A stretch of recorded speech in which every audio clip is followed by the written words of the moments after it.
Ladies and gentlemen, welcome back to the Cryptonews Weekly Roundup. What a week. It's been green on the board everywhere, baby. We love to see it. Folks, a bit of a different face on the show today. My regular co-host, Rachel Wolfson, is just enjoying herself in Europe. Super happy for her. A little bit of jealousy. That's a lie. A lot of jealousy as well. She's having a blast. But we have the one and only Richard Levin today, jumping in for Rachel. Richard, how are you today, my man?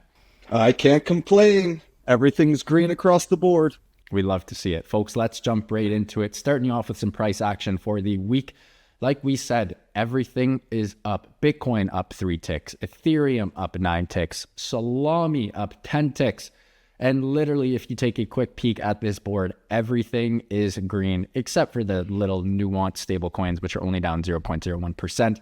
We love to see that, especially in the last week of September before the one and only October, also known as October, usually comes around where everything rips. Great stuff. Now let's get into some of the biggest news of the week.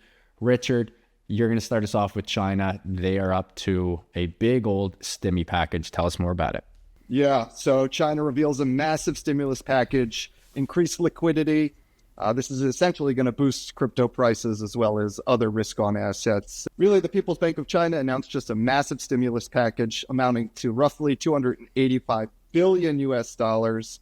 They're injecting this into the economy to, stabilize the markets there. History shows that when money printers start humming, crypto takes off, risk assets take off. This is a ton of liquidity coming into the market. If you look at the global M2, which is the capital available to the world, we're at about $95 trillion right now. So it's a good sign for risk assets. It's a good sign for crypto. And I think it'll give us a boost. Speaking of markets, Polymarket up to some things.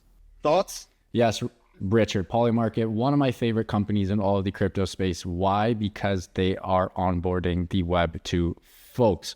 Crypto, unfortunately and fortunately, is a space for degenerates. And there's few and far degen applications like Polymarket. The blockchain-based prediction market is negotiating a new $50 million raise in funding. This was reported by The Information on Monday. The company is also supposedly launching a token, Richard, which would be absolutely bananas. Polymarket's popularity has gone absolutely parabolic, more specifically for anything related to the 2024 US election that is upcoming in November. You can literally bet on anything you would like on this incredible platform. The platform doesn't charge transaction fees on user activity, and this just seems absolutely ripe and perfect for a new coin. Richard, this could be the biggest airdrop of the year if they go through. Thoughts on this? Interesting tidbit. Yesterday, it was a 9-cent bet, yes, for Eric Adams to resign by 2025. In the morning, it was 9 cents. By the evening, it was 75 cents. That's an easy bet. Looks like he's out. So I think the odds right now are still, I think it's 60-40. That's easy money on the table and probably get an airdrop. That's pretty wild. Always check out Polymarket, folks. Obviously, we're not affiliated in any capacity, but they are a great company. Moving forward, Richard, the biggest raise news of the week, biggest raise news we've had in a hot minute. Celestia is locking and loading up for a $100 million raise. Yeah, this is led by Bain Capital. Essentially, Celestia is raising $100 million for Modular ecosystem. Celestia Foundation announced the raise of $100 million round to support the growth of its modular blockchain. Bain Capital is leading the funding. Other participant investors are Syncrasy Capital, 1KX, Robot Ventures, and Placeholder. Since the launch of Celestia's mainnet beta back in 2023, the network's seen over 20 roll-up chains deployed utilizing Celestia's data blobs. So I'm pretty bullish on this. Marcus reaction, TIA, of course, is up 17.5% over the last 24 hours, hitting 640-ish, something like that. So probably a good bet on TIA. Yeah, pretty wild things indeed. Moving forward, StepN Go. I don't know if you guys remember StepN Go. Richard, do you remember StepN Go from a couple of years ago? Of course, man. Walk to make money on chain. How could you forget? Walk to earn. StepN Go and Adidas have reunited, and that was one of the biggest partnerships back in 2022. They've reunited for their new Genesis sneaker NFT drop on Solana.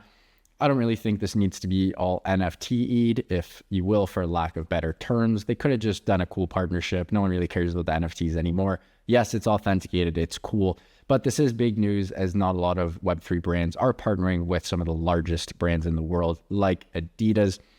I wish Step and Go could have had a better kick at the can in regards to going mainstream. Walking to earn is something very powerful. Again, it's just sort of the whole economics, similar to the whole play to earn boom. Didn't really work out, but nonetheless, it's great to see this, blend of fitness and digital fashion in the Web3 space. Richard, as the resident American on the show, taking over for Rachel today, we got to talk about Kamala Harris. US VP Kamala Harris promised to finally aid investments in crypto. Yeah, so this is essentially big news. Obviously, we've heard a ton from the Trump side. He's pro-crypto. Everybody knows that. He's got a ton of crypto stuff going. But the big question always is Kamala going to jump on board? And it looks like this week, things are starting to finally shake out in favor of that. She had a big meeting with Wall Street insiders down at Cipriani in Wall Street. And essentially at this fundraiser, she kind of pitched to assist the crypto, AI, and blockchain space. She reiterated that in Pittsburgh last night, essentially saying that she's going to support the blockchain space. This is really the first time we've heard Kamala even say blockchain, and now she said it twice in 48 hours.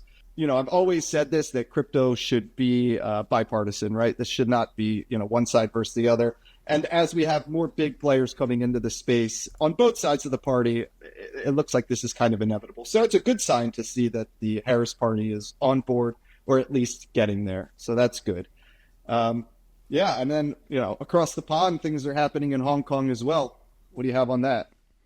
Hong Kong's diving deeper into the digital currency pool with their project e-HKD Plus. I don't know if I'm pronouncing that correctly, but it is e-HKD Plus.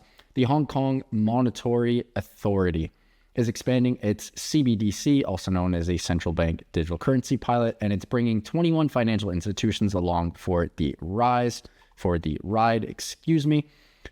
What's on the menu? A settlement of tokenized assets, programmability, and offline payments. This is a massive, massive part in CBDCs. I don't know if I'm still on board with CBDCs, as there is a lot of, oversight, and there is no security and no privacy with CBDCs, but it is a much more efficient and easy solution to the current fiat system. So very curious to see how that will be involved.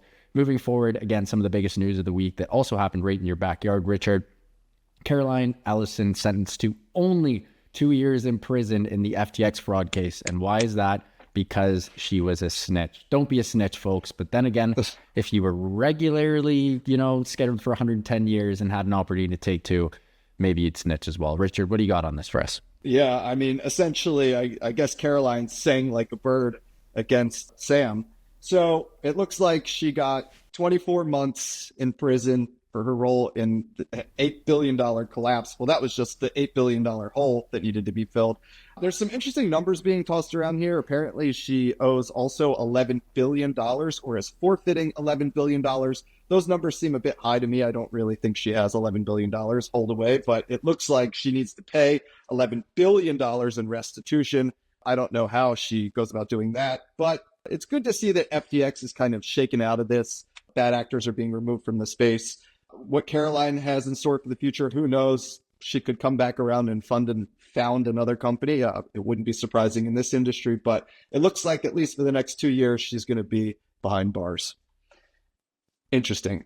2 years behind bars, sharing a cell with Sam and Diddy, which will be quite crazy that Diddy and Sam are in the same unit together, right down the street here in New York. Absolutely wild. What's up with PayPal, though? PayPal is still making moves, Richard, for our last piece of news on this week. PayPal still is absolutely buzzing on their PUSD, the PayPal-based stablecoin. Incredible amounts of volume across the board. It took off a lot more than they expected it would, and PayPal is now letting U.S. business clients buy, hold, and sell crypto. PUSD and the majority of its crypto solutions were only available to retail clients, and PayPal has recently announced that it will allow all U.S. business account customers to buy, hold, and sell cryptos directly from their account unless you are living in Richard's beautiful state of New York, then you will not be able to. But again, still a huge, huge win. New York's classically slow on all this. This will allow holders to Can't catch a break. 100%. But this will allow users to send and receive supported cryptocurrency tokens to and from external blockchain addresses, just opening up the Web3 payment rails. We love to see this. And folks, that concludes our, I want to say 12th or 13th weekly news roundup. We really hope you guys enjoyed this one.